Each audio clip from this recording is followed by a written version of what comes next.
Hey guys, welcome back to the tennis vlog. I can hardly remember how to do this because I haven't been here in ages, but I'm pretty sure I tell you to subscribe at this point if you haven't subscribed already, because that's the only way you know when I'm going to go live or upload or produce any sort of video for you. So hit subscribe now if you haven't already. And the reason I am here today, bar the fact I haven't been here in ages, is to review the Asian swing that has been. It's not quite time for the WTA finals and the ATP finals, but the real Asian swing part of the season is over.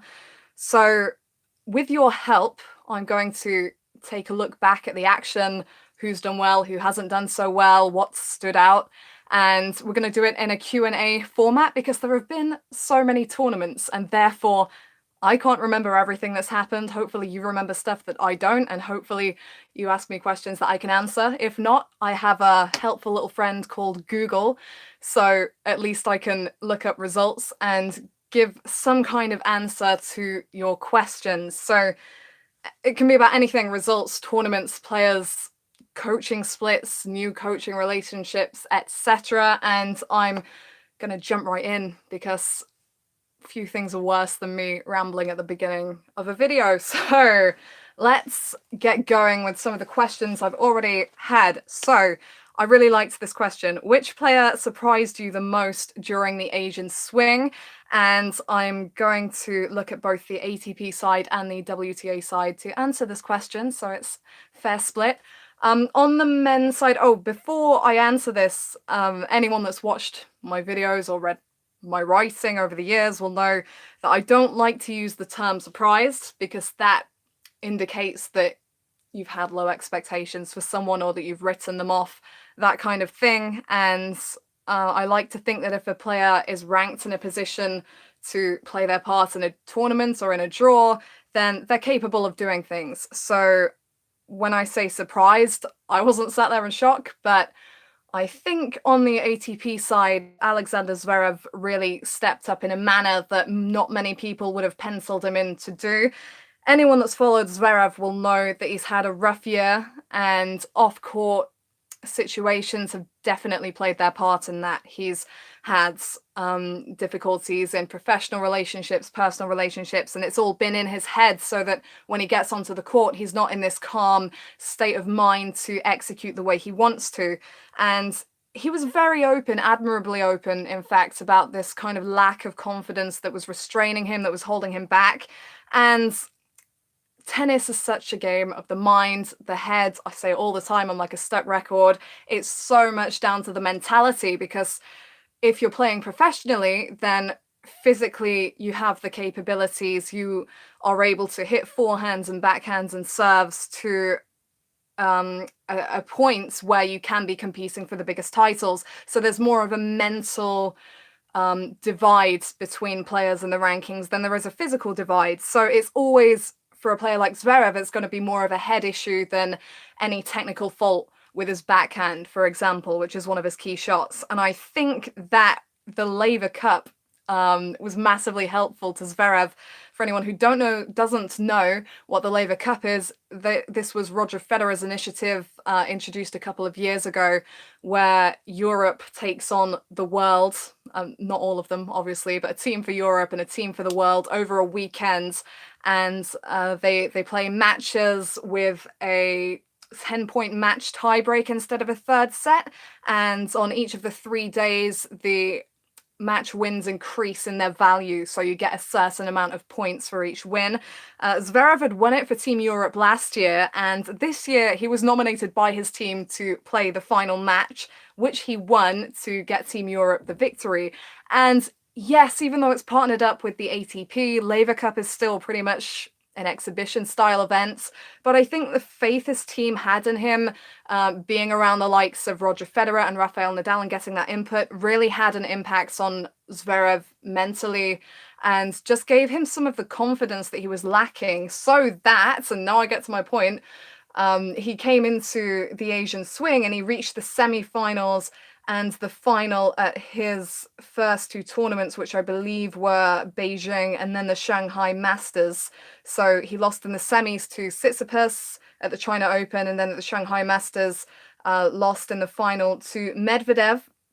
And he had pretty stiff opposition in every match he played. Let's look at China Open, Tiafoe, Auger-Aliassime, Querrey before he lost to Tsitsipas. And then in Shanghai, he was up against Chardy, Rublev, who's been in brilliant form, Federer, and that was a particularly special match.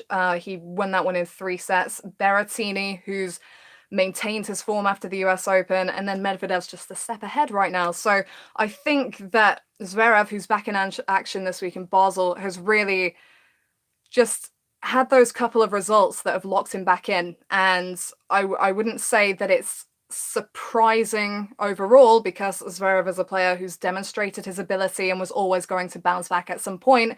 But maybe a bit surprising that he has managed to get back into his groove at the back end of the season, because most players, if they're in a difficult point at this point in time, I'm thinking the likes of Kyle Edmund, just want to shut the door on the season and be done, walk into a new season with a fresh mindset and fresh goals and with no previous results kind of dragging you down. So very good from Zverev, particularly in Shanghai when he beat Federer. I think that was a crucial result for him, because Zverev should have won that in straights. He was in control, set up, serving for it, had match points, and Federer started redlining and played some sublime all-court tennis to save match points, to win the tiebreak and to take it into a third. And Zverev earlier in the season would have gone to pieces at that point.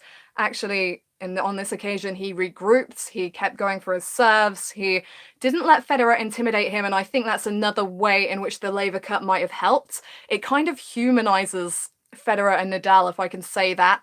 The players see them, and I think it was Tsitsipas spoke about seeing Federer and Nadal in a different way to what he'd ever see them.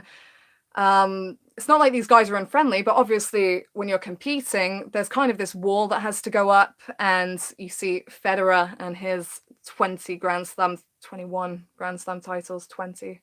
Oh my word, I used to know this. He had the match points at Wimbledon, didn't he, that he didn't take? And anyway, you have the Federer and Nadal with their countless major trophies, but then you go to a tournament like the Laver Cup, you're playing as a team, and suddenly they're human beings, maybe aren't as intimidating. So who knows whether that had an impact. But yeah, so I would say Zverev's run of form was impressive during the Asian swing, maybe a bit surprising. And on the women's side, in terms of which player I was surprised by, I'm going to say, I think there's a couple, and these are a bit more obscure. Anastasia Pavlyuchenkova has had a couple of really decent runs that probably weren't anticipated, because they were both at Premier level. So she reached 2 Premier finals, losing to Naomi Osaka at Osaka in Japan, and then losing just last week in Moscow at the final Premier event of the season to Belinda Bencic. So 2 quality players there, 2 US Open semi-finalists that halted her run.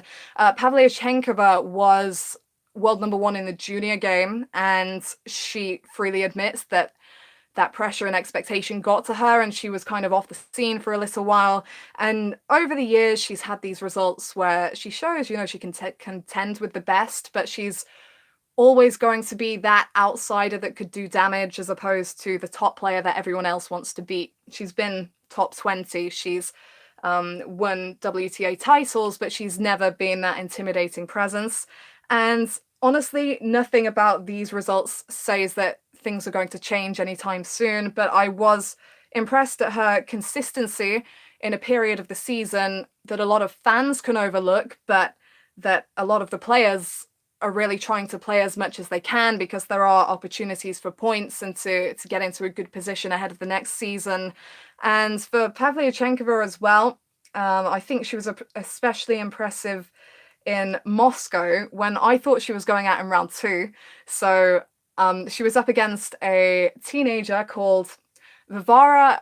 I say Varvara Gracheva. I've commentated on 2 of her matches in the past 3 months, and I've called her Gracheva because her surname is spelled Gracheva. I heard the umpire calling her Grachova. which you would expect if she had an O instead of an E, but I'm thinking that maybe I've got the pronunciation a little wrong there. So if anyone's more of an expert on Russian pronunciations, let me know. But on that occasion, Pavlyuchenkova was down a set to Gracheva. I think potentially she was down a set and a break as well, and getting really frustrated. And honestly, I really rate Gracheva. If you follow me on Twitter, if you've heard me commentate on her matches, you will know she's working her way up from ITF level, and she is fearless. She's playing with that confidence that comes from having won so many matches. She goes for her shots, whatever the scoreboard's reading. She has a good serve for her height. She is equally clean and solid off the forehand and backhand. She's proactive. She's really looking for ways to move into the court and come to the net. And yeah, she's got a lot of potential. And therefore, when she was playing Pavlyuchenkova in the second round, as opposed to number 7 seed Maria Sakkari, I thought, oh, great opportunity for her. She'll probably win that one. Knowing Pavlyuchenkova's tendencies and knowing that she's just an easier player to knock off, to be brutally honest. But Pavlyuchenkova regrouped, found the passing shots, stepped into the court, and didn't let Gracheva push her around in the key moments.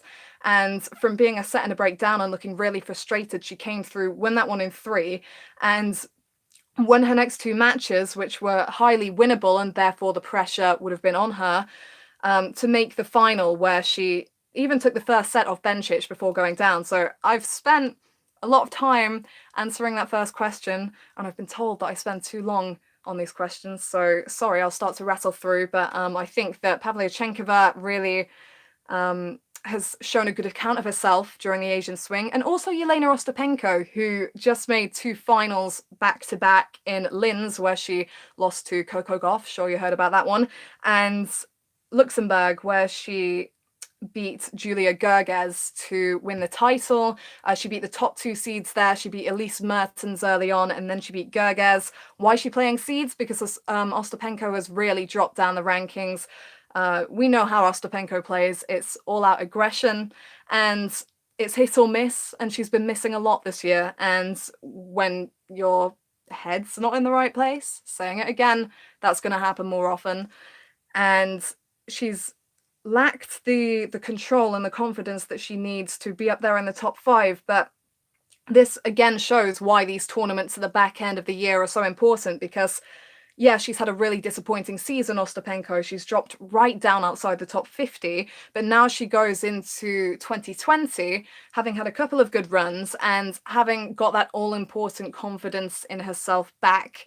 And sometimes with a game like Ostapenko's that can knock players off the court pretty quickly, that's all she needs. And especially having been in a position in that Linz final where she should have won. She should have beaten Gauff. At the moment, she's the better player. She is the player that was dictating on the court. To rebound and win a title the very next week, brushing off the disappointment, is really impressive. So well done, Ostapenko. So that's the first question. Thank you for sending the questions in. I can see them coming. I'll try and get through them all, and I'll try and spend a little less time on questions than I did on that one. So quickly, what do you think of Daniil Medvedev's form? Stunning, fantastic. Daniil Medvedev, round of applause.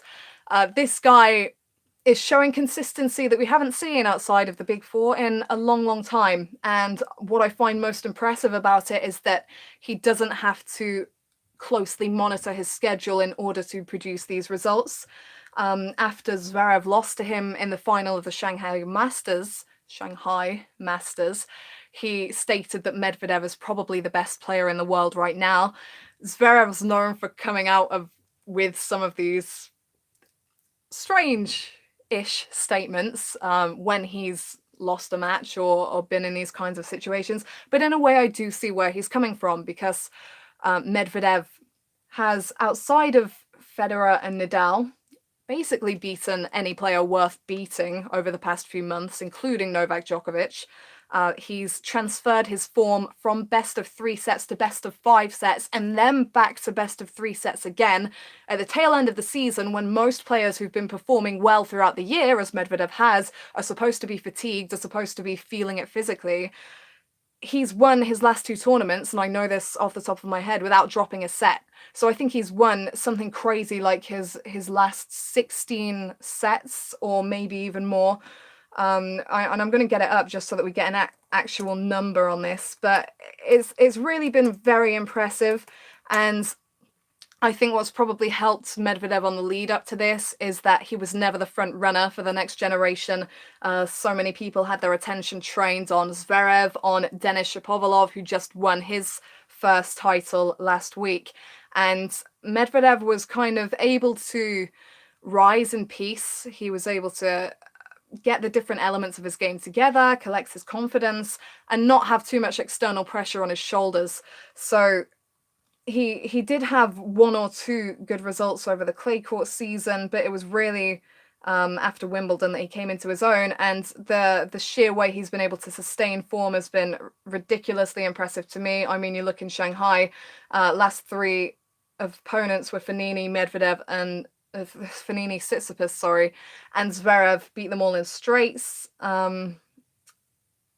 Yeah, and then, I mean, the way he played against Nadal in that US Open final, going from potentially being on the wrong end of a really fairly straightforward and possibly quite boring match to making it an all-time epic, was truly remarkable. And it just goes to show that when someone's relaxed as he is and swinging as he was from 2 sets down, fantastic stuff. He's got a big serve. He hits slick and flat, and that's giving his opponents a lot less time on the ball. So when he's moving forward and coming in, your scrambling has to be top notch, because he's going to have you. He's got you on the ropes. So he's not got the prettiest game to watch, Medvedev, but win ugly. It's about winning. It's not about how good you look doing it. And for what it's worth, he's looked pretty good in St. Petersburg and Shanghai, dropping winning 1, 2, 3, 4, 5, 6, 7, 8, 9, 10, 11, 12, 13, 14, 15, 16, 17, 18. So that's 20 sets. I don't know. I can't do maths. Hang on. 2, 4, 6, 8, 10, 12, 14, 16, 18. 18 straight sets won, so good on you, Daniil Medvedev. Okay, I'm going to move on to some of the questions on the live chat. Thank you to people that sent in questions in advance. We'll come to more of them in a bit. Nadal or Djokovic for year-end number 1 is the question. I think Nadal's kind of got a bit of an advantage now after Djokovic lost in Shanghai, which was to Tsitsipas. But it always comes down to whether Nadal is match fit, and Nadal should be playing Paris and the ATP finals. So he's got a good shot at points there, because I'm not sure if he even played Paris last year. And then the ATP finals, he's never won and didn't reach the final last year. So there are real opportunities on the line for Nadal. He's currently number 2 in the rankings, so Djokovic still with the top spot. But Djokovic is the player with points to defend. He made the Paris final or semis last year, because he lost in the semis of either Shanghai or Paris, and then lost in the final of one of them. So basically, Djokovic has gone deep at the tournaments that are left to be played, so he has points to defend when Nadal doesn't. So definitely Djokovic is the player under pressure, but it does depend on whether Nadal's fit, as things often do. So yeah, that's the answer to that question. What was your favorite tournament in the Asian swing? Oh, Shanghai was really good on the men's side, and the quarter-final lineup was phenomenal. I remember looking at the quarters lineup, and Djokovic was in there and Federer was in there, but you had a lot of rising talent, Berrettini, Tsitsipas, Zverev, Medvedev, all the players that made the semis were in the mix, and it was a real situation where you looked at the lineup and you thought, heck, anyone could win these matches. And that's where it annoys me when people are asking me these questions, when I'm on the radio, etc., why aren't the next generation breaking through? They are. They're here when it comes to best of 3 sets, but when it comes to best of 5 sets, different mental demands, different physical demands. They're not fully developed in order to win 7 straight best of 5 set matches yet. And credit to Medvedev for coming so close. You know, he's shown it's possible and may give these other younger guys more hope. But again, you know, Medvedev didn't have to beat any of the big 3 to make that final. As things stand, with them all still in the game, and with Murray coming back as well, there's the possibility that a player might have to go through Djokovic, Federer, and Nadal to win a Grand Slam trophy, which is pretty ridiculous. On the WTA side, it's only been Serena over many years, so it's not as mentally and physically demanding. So I thought that Shanghai was a really gripping tournament, and you know, as shown by Djokovic going out and then Federer going out, possibly hindered by looking across and seeing the opening with Djokovic gone. Who knows? He was very agitated during that Zverev match. But yeah, Shanghai was fantastic. And then on the women's side, I forget where it is that Osaka beats Andreescu, which was a really good match, probably one of the best matches of the Asian swing. I think it must have been Beijing, which was the only premier mandatory.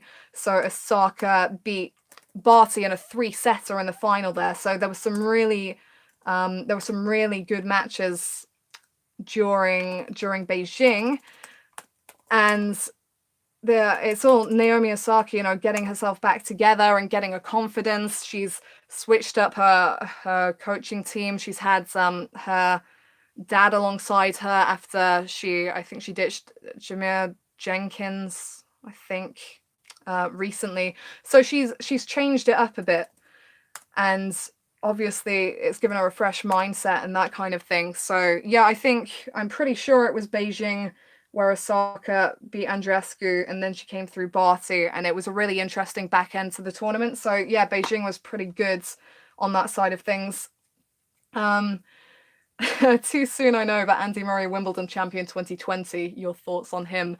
My thoughts on Murray. I don't know if anyone caught me on the radio earlier, but I gave a few thoughts on Murray, as I have throughout this year. I always saw him coming back, always. And there were times when I was kind of scared to say that because so many people were convinced that he was done. I remember being at a challenger event last season, and this really angry guy he was working as a volunteer, and I was waiting to go onto the court because I was reporting on a match, and he was talking to me about Murray, and he was like, "Oh, Murray's done. Never seeing him on a singles court again. Never seeing him on court again. He's finished." I mean, since then, so that was mid-2018, Murray actually came back for a few months and then went off to have his surgery, and then has come back again and won a title. So it's quite funny looking back. But I think, in contrast to some people try to be too realistic, and maybe sometimes I'm too unrealistic, because 2013 I never once wrote off Roger Federer. 2015, when Rafael Nadal was having injury struggles and going through a bit of a mental wilderness, I didn't write him off. Novak Djokovic, when he had that inexplicable loss of form after winning the French Open for the first time, I knew he'd come back as well. And I almost treat these guys as if they do have a higher power compared to everyone else, and then some kind of magician that can bring themselves back from the dead. But at the end of the day, you know, these 4 guys have always had each other to push each other to the edge, to harden each other's character and their competitive spirit, and to fire each other up, to inspire each other. And you know, I think that at the end of the day, they all have a passion and a drive. I mean, look at Murray. He's got a 3rd child on the way. He's got a family back home. It wouldn't matter with the 46 titles, is it, that he's won, the 3 Grand Slam titles, 2 Olympic medals, would not matter if he hung his racket up right now. But he still has the drive to keep playing, to keep pushing himself, and to see what he can achieve. And I honestly feel with the big 3 and with Murray as well, so the big 4, if you want to call it that they have a competitive spirit that genuinely takes them beyond what their body is physically capable of. So I was never writing off Andy Murray, because he's Andy Murray. You know, if he wants to win more matches, he's gonna win more matches, because whether he's dragging himself and is limbless, you know, and is just pulling himself across the floor, he's going to find a way to get it done. But actually talking about it more logically, if you like, why shouldn't he win more titles? The only issue was ever there was only ever, okay, let's reword it, let's speak English, okay? There was only ever one real issue. It was his hip. Part of the reason that Murray was so distraught in January when he darted around the idea that he might have to end his career was that the rest of his body felt fine, felt like he could keep playing for years into the future. It was just his hip that was causing him agony. And if you can sort the hip out, then he's fine, right? Because he's not feeling pain in any other area. He's still able to play the way he wants to play. And maybe people just didn't look into this surgery enough and see, you know, the possibilities afterwards, because Murray himself did describe it as a surgery that would improve his quality of life rather than his career prospects. But, you know, credit to the surgeon, because this works out all right. And one of the Bryan brothers is playing with this same, having had this same hip resurfacing operation, so it shows that it's doable. And my thoughts on Murray are basically that if he's feeling pain-free and he's able to move well, which we've observed over the past few months he's able to, why shouldn't he win more titles? Why shouldn't he win more Grand Slam titles? Heck, I mean, Murray in his previous 3 Grand Slam titles, I feel, has done a great job of capitalizing on the absences of Federer and Nadal. I mean, he's never beaten either of them on the way to a major trophy. He's kind of, I've heard someone use this expression before, he's made a career out of kind of hanging around to pounce on openings. And that's not a derogatory thing. That's not playing him down at all. That's saying tremendous, well done. You know, he's consistently had the consistency to be there when the openings arise, and it's not to play down his ability at all. You know, he's one of the I mean, he is an example to every gritty player out there, because he's never been the one to step up and go for the return winners straight away, even though he potentially has that ability as one of the best returners in the game. And he's never been that all-out power player. He's grafted, he's been grinding, and you know, from what we've seen recently, particularly in his first title since his comeback last week in Antwerp, is that he's still able to produce that style of tennis. He doesn't need to come in more quickly because of his body. At times, I've seen him have to come in more quickly because his opponent is too consistent and he's not wearing them down from the baseline. But his physicality seems to be in a great place. Look, he's not playing with pain. He's able to engage in these long exchanges, but also in these long matches as well. He's played numerous 3-setters, long, gritty marathons since he's come back to the singles court. And by the looks of it, he's no worse for wear because of it. So my thoughts on Andy Murray are that I'm not surprised to see him back here. I never thought he was going to retire once I'd seen the actual press conference where he never used the word retire and was just looking a lot downhearted and upset, because he's an emotional guy and he was feeling the moment. But yeah, I'm not going to pencil him in for the 2020 Wimbledon title. Credit to you if he wins it. But do I think he could win more Grand Slams if the draws fall in his favour? Then yes, why not? He's just won an ATP title. That takes some doing. Thank you very much.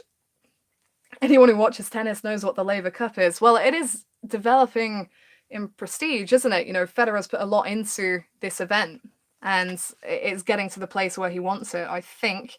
Where are we at then?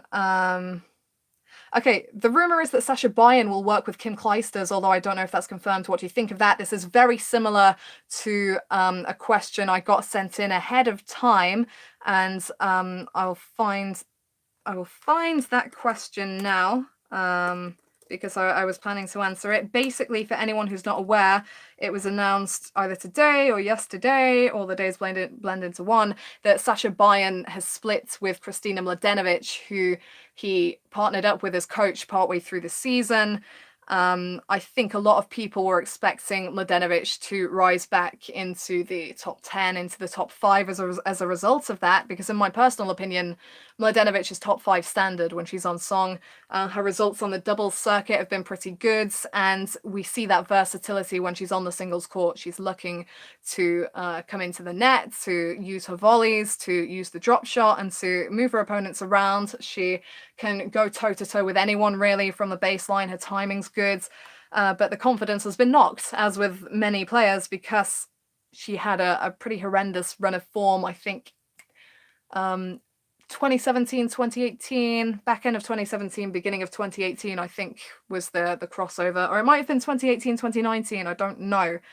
But, yeah, so I think that most people thought that Buy-in with his magic touch, which has been demonstrated on many WTA players over the years, Osaka, Azarenka, etc., everyone thought he was going to be the key because it just always works. But Mladenovic has not experienced the tremendous rise that the previous players that he's worked with have achieved. So it's quite a surprising thing that they've split. The other question regarding this was, after the Sasha-Kiki split, where do you think Sasha is heading to? The person that asked this question said, I think he's had an attractive offer, potentially from a big player, possibly Osaka again. As we said, Osaka split with her coaching team, which is pure guesswork, but it's interesting to see which player, if any, he's going to be coaching next season. Well, first of all, Buy-in as a coach is what he does. I'd be surprised if he left the coaching scene, and I'd be surprised if he left the WTA scene, because that's what he knows from having worked with Serena Williams for a period of 8 years. I mean, I can't speculate too much on why he split with Mladenovic. I do think it's strange because Buy-in, a guy who I have a ton of respect for, is a very high achiever. He wants nothing but the best. He will not move on from a player. E.g. Wozniacki, who won the WTA finals, Azarenka, who won the Indian Wells Miami double, Osaka, who won Indian Wells, won a slam. He generally doesn't move on until they've achieved something huge. And Mladenovic is a player of slam winning potential, in my opinion, and she's not got there. So it would make sense for him to have had an offer, or to have seen an opportunity to work with another player, because it's got to be something quite big to tempt him away from someone with Mladenovic's potential, or he doesn't like the coaching setup there, because Mladenovic is very close to her family. She has a brother who plays football, who tends to travel with her a little bit.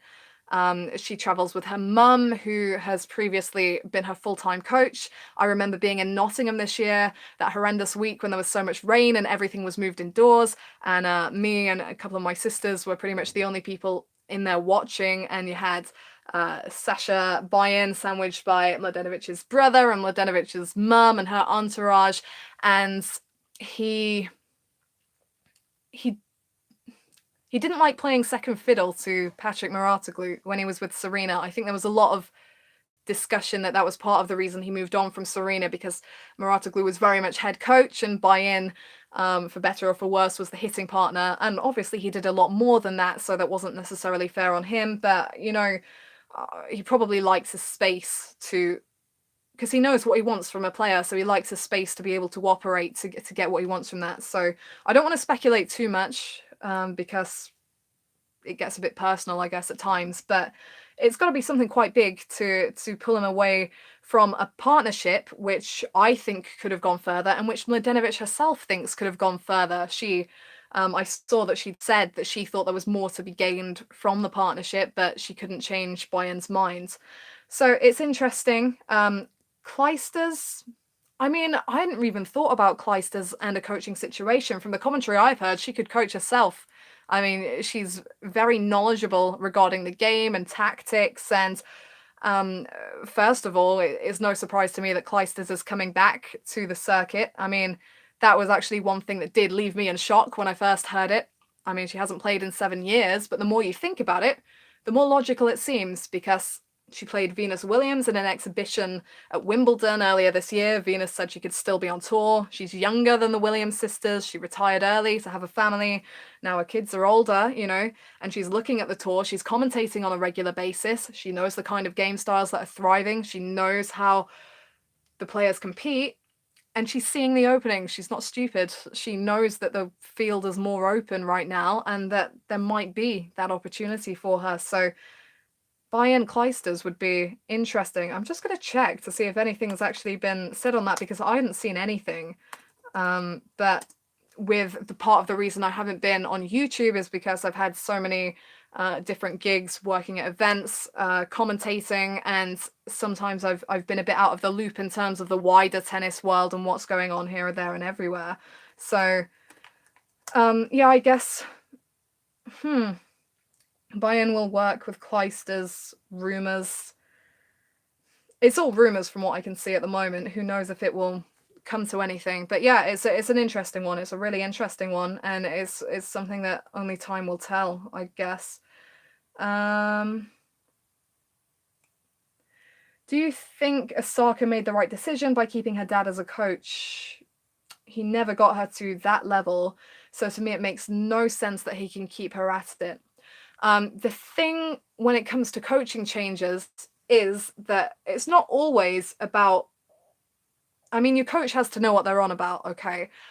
But also, sometimes it is just about the mindset. And if Osaka has a set of people around her that can keep her positive, that can keep her calm, and that can keep her in the place where she needs to be to execute her best game, then why shouldn't it work? You know, she's been world number one and won multiple slams at the age of 20, 21 for a reason. She knows how this game works, and she knows how to execute, and she's got a well-rounded, well-developed game. Big serve, can come forward, can mix things up when she's not winning the exchanges from the baseline, which isn't often when she's in her groove. So I think with Osaka at the moment, it's all about the confidence. It dropped massively when she split with buy-in. There's no denying it. And it just so happens, I think, that she was playing in a tournament where she was comfortable when she changed her coaching setup. And, you know, her dad is someone that obviously knows her and her tendencies. And long term, you know, anything can happen. But if it keeps her in the right headspace right now, then why shouldn't it continue to work? I mean, you can't deny the results. She's won 2 titles since this became a thing. So all you can say is for the moment it's working. In the long term, you get the feeling that she might get, I don't want to say get annoyed, but with the coaching relationships that stay within the family, apart from the one with Rafael Nadal and Uncle Tony, as he's known, there often comes to the point where there is some friction, and that's not good for the focus and for the mentality, and it might come to that point with Osaka.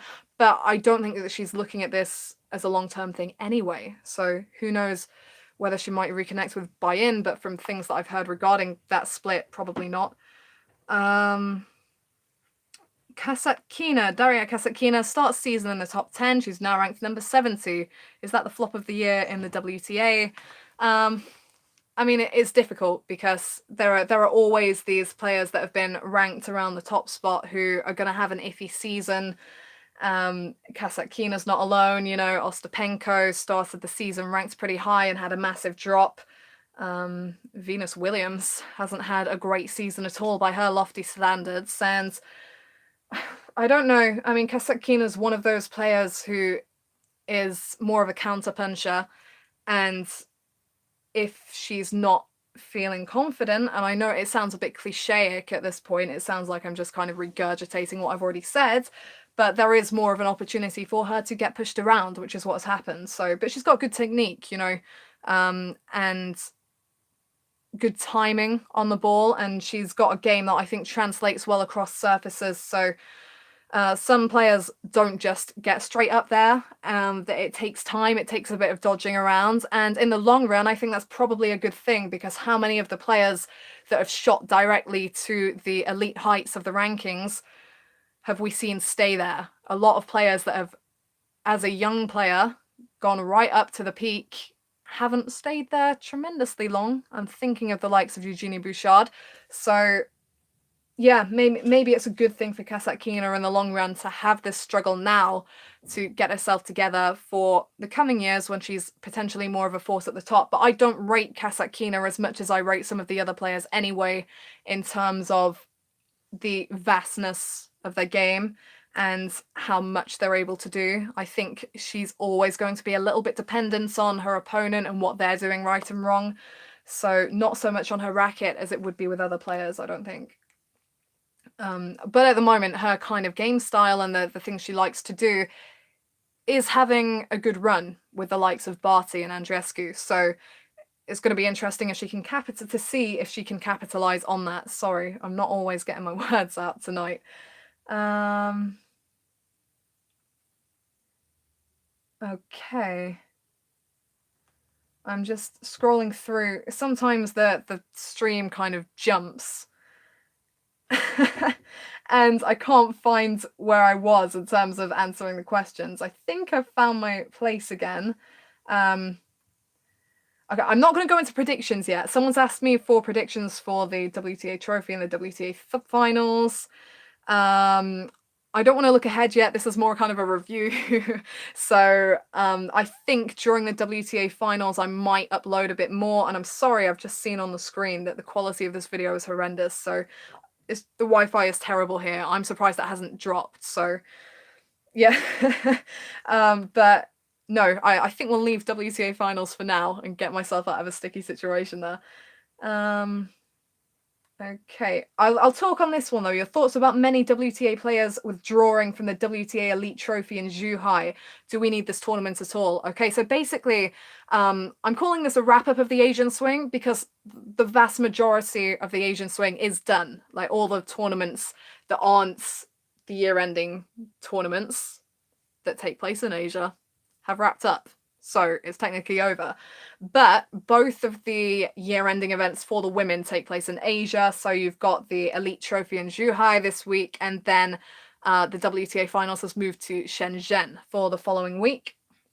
The Elite Trophy, the WTA, flipping heck, the WTA Elite Trophy is something that's exclusive in terms of its idea to the WTA. The ATP have their next gen finals, but they don't have this tournament alongside the ATP finals where the next best players from the year that didn't make the top 8 get together and play a tournament. So the idea of the Elite Trophy, and I'm sorry if this is old news for some people watching this, as I know it will be if you follow tennis a lot, the idea of the Elite Trophy is to contest a tournament in group stages leading up to a semi-final and a final, contest a tournament between players that haven't quite managed to make the best 8 in Shenzhen, but have had a decent season. So I know that the likes of Donna Vekic are playing, but there have been withdrawals because some players just don't really value this event. I mean, it's been won in times past by, I think, Garbine Muguruza, Alina Svitolina, players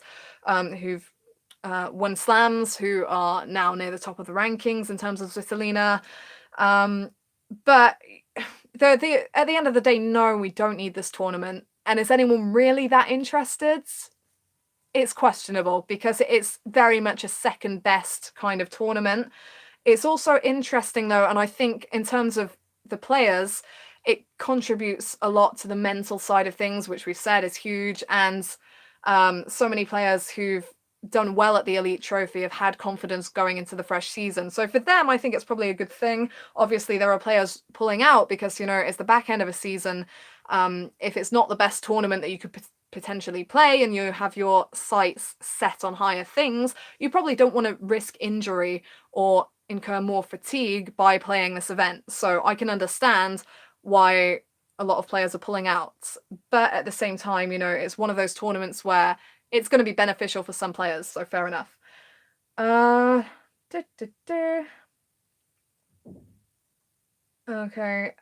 There's more predictions here. Someone says predictions for Venus Williams for 2020. What I'll say here is that it's been a disappointing run for Venus this year and I think last year, but you know, she had a tremendous year in 2017 where she outperformed everyone across the Grand Slams. And for someone like Venus Williams at this stage of her career, where she has to be very careful with her scheduling, where she has to change up how she plays a bit more because she's not got quite the same firepower she always had, and she's playing more smart tennis now almost. There are going to be changes, and she's not going to win every tournament she plays, and she's not going to go deep in every tournament she plays. So I think she's far from done. She definitely seems committed to competing, but it's been disappointing. It's been a disappointing run for her, and I think though she's a wise woman. She's been on tour for many years, and she'll know that these things happen and that she's not always going to have the results that she wants, and that she can't play as much tennis as she once would have. And honestly, it's an incredible thing that she's still out on court, because people forget she has this autoimmune disease that affects people that are living a normal day-to-day life, not tearing themselves to shreds trying to play professional tennis every day of every week. And the very fact that Venus is still out here competing and staying in the top 100 should be incredible. But, you know, Serena's doing big things, and Serena's the sister that gets talked about, and Venus gets overshadowed, and there are all these breakout players coming through, and she's not so much of a story when potentially she should be. So if she gets 1 or 2 good runs next year, then maybe she'll be more of a story again. But yeah, I'm not going too much into predictions, but I would write Venus Williams off at my peril, and everyone should be the same. So yeah, that's my thoughts. Okay, where are we at? I don't think Bayern is confirmed to be with Clijsters yet. Okay, rumors that Bayern will coach Diana Ostremska. Are these rumors just kind of being made up for the chat? Because I haven't heard about this, but maybe I'm just out of things. So, you know, Ostremska's promising. He's got a lot of options, you know. There are a lot of up-and-comers at the moment, and then you've got former champions like Clijsters, like Garbiñe Muguruza, who's disappeared a bit, who could do with a bit of help. One of the pre-live stream questions I got actually was, where was Garbiñe Muguruza during the Asian swing, which is quite a funny question, really.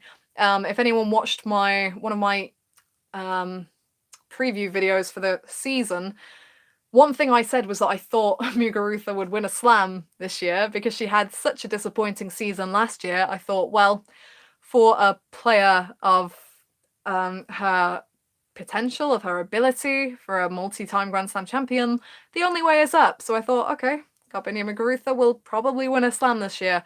That didn't happen, and she didn't even come close. So, yeah, Muguruza is a bit of a question mark at the moment. She did play during the Asian swing. I think you'd be surprised by how tough some of her draws were, because due to her lack in form, she has dropped down the rankings. So early in the premier events, I'm pretty sure she came up against Shui Shea, or Shea Sue, however you want to say it. She came up against Alina Svitolina early on. So because her rankings dropped, she's getting these tougher matches earlier, and she doesn't have the same consistency to come through. So here's a player that does need a fresh start, a new season, and a lot will be said about Muguruza. No, basically January and the way things play out there, I think will kind of set the tone for her season, and probably say a lot about where she's headed during 2020. That's my thoughts on Muguruza. Still going. We still have many questions, so thank you. Keep them coming, and I'll probably stop around the hour mark, but I may go over a bit because we've got some good questions here. Okay, I'm gonna cut back on answering the prediction questions, because the main aim of this is to kind of look back at the Asian swing, and I hate making predictions, so it's just a good excuse not to have to, really. Who do you... Oh, no, that's another prediction. I'm not predicting who I think will win the Paris Masters, which is notoriously one of the hardest Masters outcomes to predict, because it's the last one of the season and players are tired. What do you think about a new coach for Angelique Kerber? She's looking for a new one and demands that he speaks German. Sasha Bayern speaks German. That's all I'm saying, you know, potentially.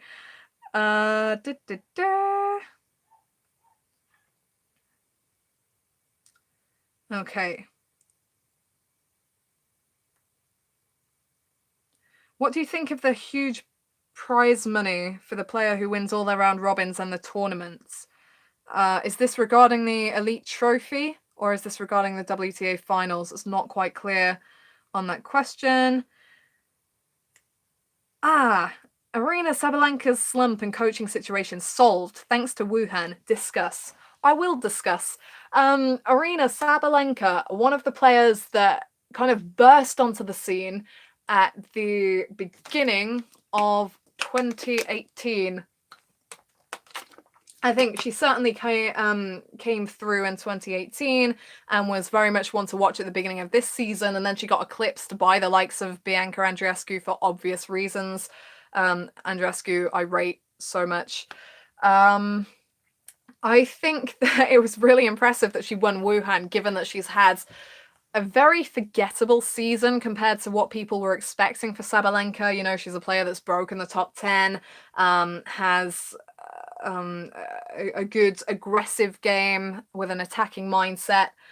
I think that Sabalenka is or was, I mean, it's difficult to say because she's still so young, but she's at a crossroads where she could kind of become another, not to offend anyone here, but Elina Svitolina or Karolina Pliskova, players that are vastly talented but don't look incredibly likely to win a Grand Slam anytime soon. Or she could become another Victoria Azarenka, who's won a couple of Slam titles. I can draw some similarities between their game styles. So I think that Wuhan was a big tournament for Sabalenka because it gives her something to take away from a season that after the beginning of the year was somewhat forgettable. I think that there will definitely be openings for her at the beginning of the new year, but Sabalenka doesn't really fit the bracket of game styles that features, again, Barty, Andreescu, that is currently thriving on the tour. She doesn't necessarily really fit into that category. So I just think that Wuhan came at exactly the right time for Sabalenka, and the fact that she's defending a premier title as well, not something that you see often on the WTA. So I think she probably didn't get enough credit for that because she beat some big names along the way as well.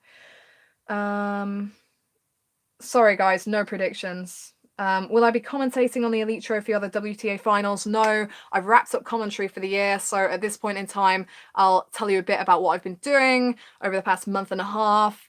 So the reason that I haven't been fully engaged and immersed in the Asian swing, forgot what I was even talking about, is because I've been working and doing various commentary at various tournaments, and it's not all been Asian swing related. So I commentated on Zhengzhou, which was the first premier events for the women of the Asian swing, and I commentated on some of Moscow and Luxembourg last week.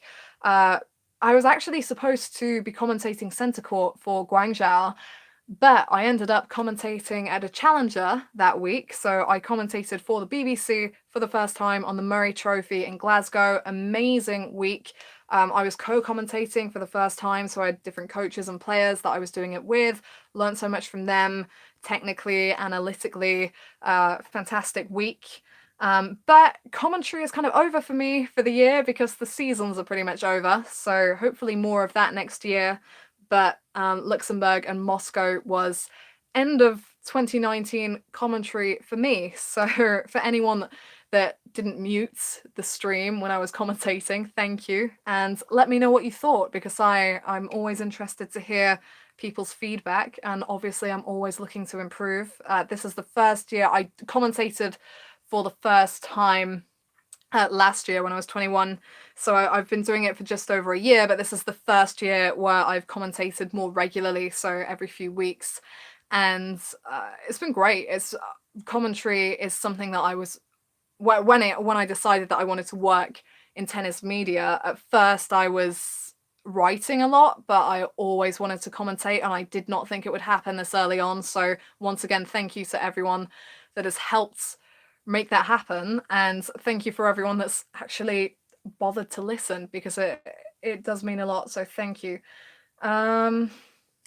Okay, so the WTA Finals, what do I think about the amount of prize money? I'm just going to say that I think it's pretty disgusting, the amount of money that's at the top of tennis and at the top of all sports, to be honest. I don't want to get too political, but when you look at the amount of money that's in sport and then the amount of money that's elsewhere, doesn't look great. Obviously, sport generates because of it's an entertainment industry, so there is going to be a lot of money. So the money's going to be there, but it's about how you spread that money out. And I think most people will agree that there is too much money at the top of the game, and that's not been spread down. I very much think that, especially because I spend it's not just within tournaments. Okay, I'm all over the place here, but it's not just within tournaments. It's not just a ton of money for the winners and then not so much money for the players at the beginning of the events. But you're also looking at the ATP Challenger circuit, the ITF circuit, the Futures circuit, okay, where there is so much talent.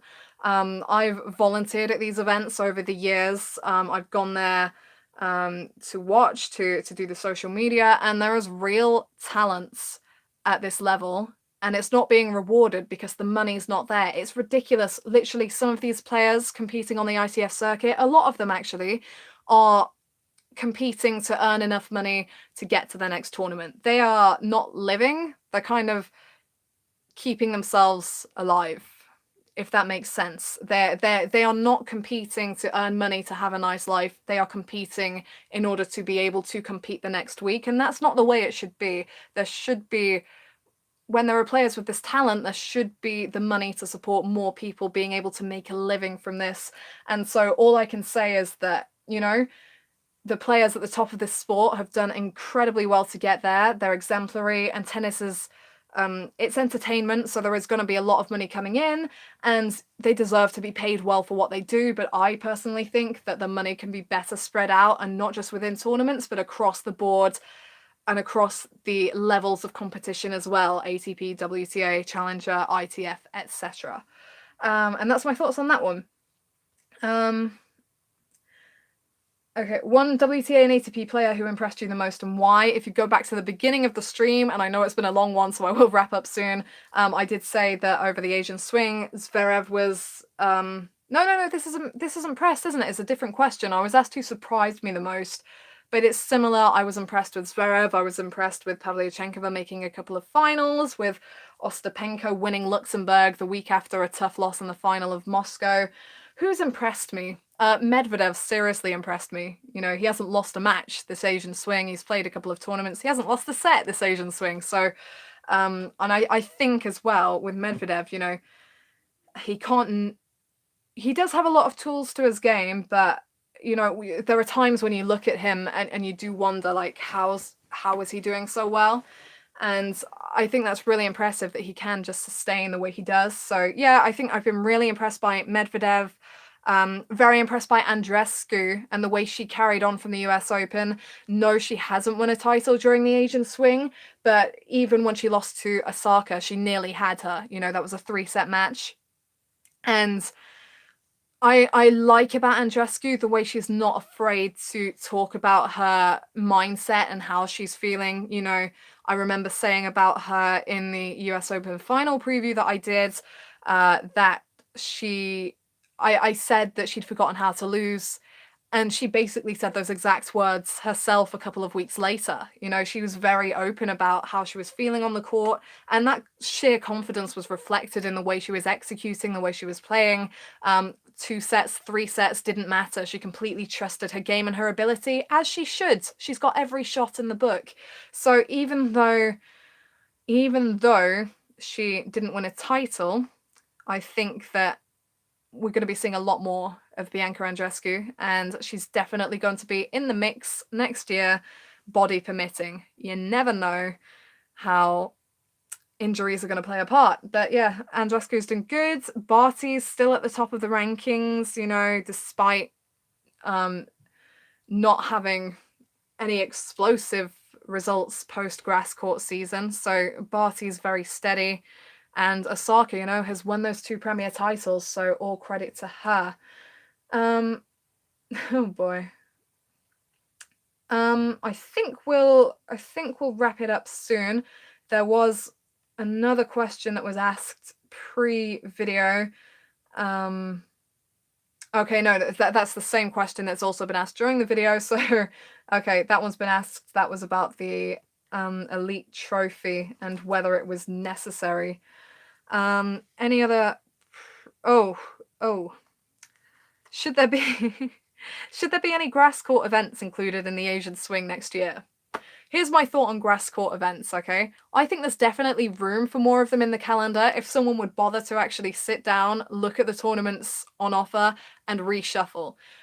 The grass court season can and should be longer, in my opinion. I'm not saying you should throw random grass court events into the Asian swing. I don't think that would work. A lot of the events are indoors anyway, and they're in parts of the country where, not parts of the country, they're in countries across the world where maintaining grass courts is more of a difficult task because of climates and different other things.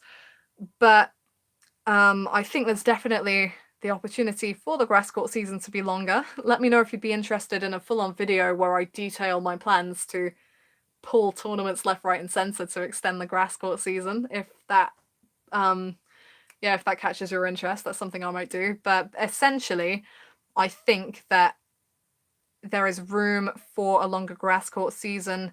The Australian Open stays where it is. The French Open, there's quite a big gap in the grand scheme of things between the Australian Open and the French Open. So if the French Open was to be brought forward a bit, Wimbledon to be nudged ever so slightly back, and then the US Open can afford to be knocked back to later in September. So I think actually it is possible to have that lengthy grass court season. So someone says they're interested. Maybe I'll draw out a full plan. I don't know. Depends how much time I've got on my hands. And at the moment, I've not necessarily got a lot of time on my hands. So I think we'll wrap that up there. And before I go, I'll just give you a bit of info on what to expect from the channel. Basically, subscribe so that if you're interested, you're up to date when I do upload again. Part of the reason I wanted to do a live stream is because I want to keep the channel alive. This was actually a project that I started when I was at university, so I had more time on my hands and I wasn't working full-time in the industry, so I had a lot more flexibility in terms of how many nights I could go without sleep while I edited a video and that kind of thing. But with the nature of what I do at the moment and not always being at home and doing various different things, it's not possible to have a regular upload schedule, which is what's required for a channel to be quite successful, I think, on YouTube. I mean, there's a bit of a niche for tennis anyway, and I never expected this channel to blow up. I thought I could potentially, with your help, obviously, get it somewhere, but I never saw it being an absolutely massive million subscribers style thing, although you never know. I'm not putting a ceiling on it. But basically, I have a couple of laptops because one of them kind of broke, but I have a laptop which I'm using now to make sure the stream's actually running and to have my little bits of info that I do the majority of my work on. And then I have another laptop, which I had before this, which has my video editing software on. I haven't edited a video in a while, okay? That laptop, I'm not going to show you it because I'm kind of embarrassed at the state of it, but that's basically dead. It's smashed. One of the hinges has come off.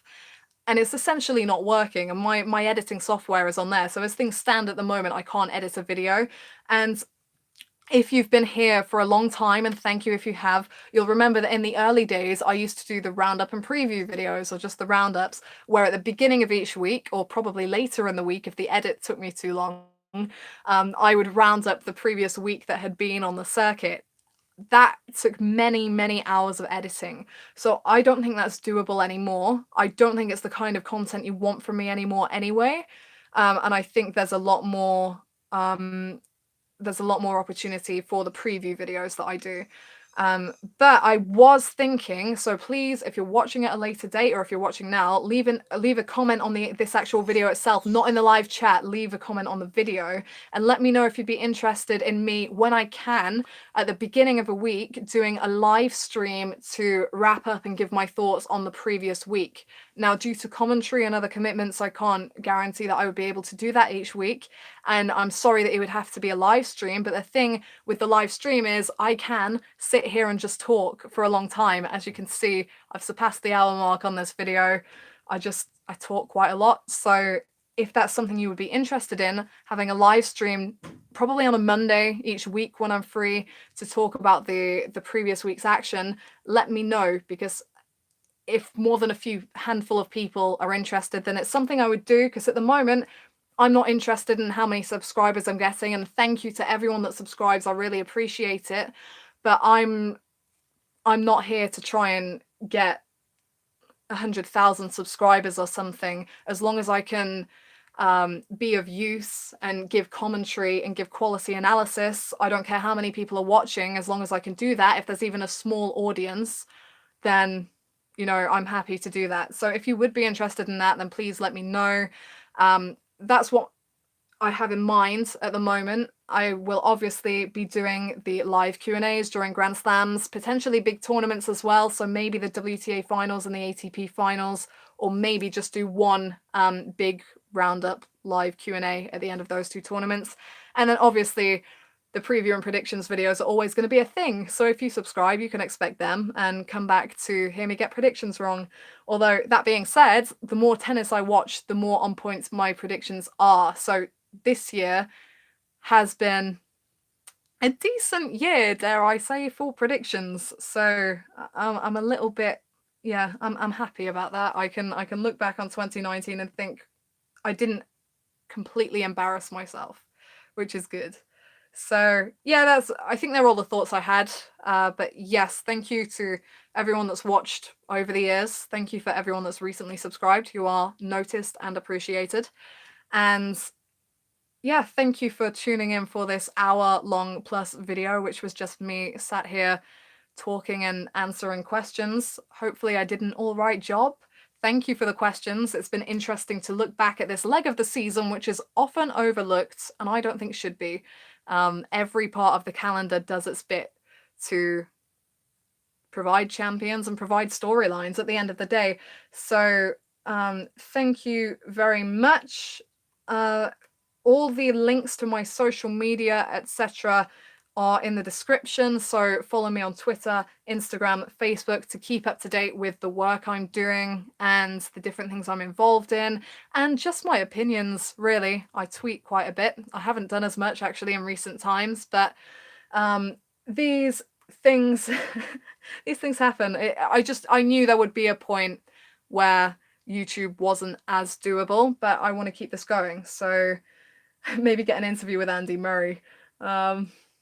He's doing big things at the moment. I'm not sure if I catch him, but yeah, I did see a lot of his mother and brother when I was commentating in Glasgow. Thank you so much for all the really nice, positive comments. You would be surprised at how far a little bit of encouragement goes. You know, it's encouraging to have someone say that sitting there talking for an hour was worth their time. So thank you very much for being so nice and for enjoying what I do. And yeah, there we go. That's the end. I'll wrap up now. Thank you for watching, and whenever it may be, I will see you next time.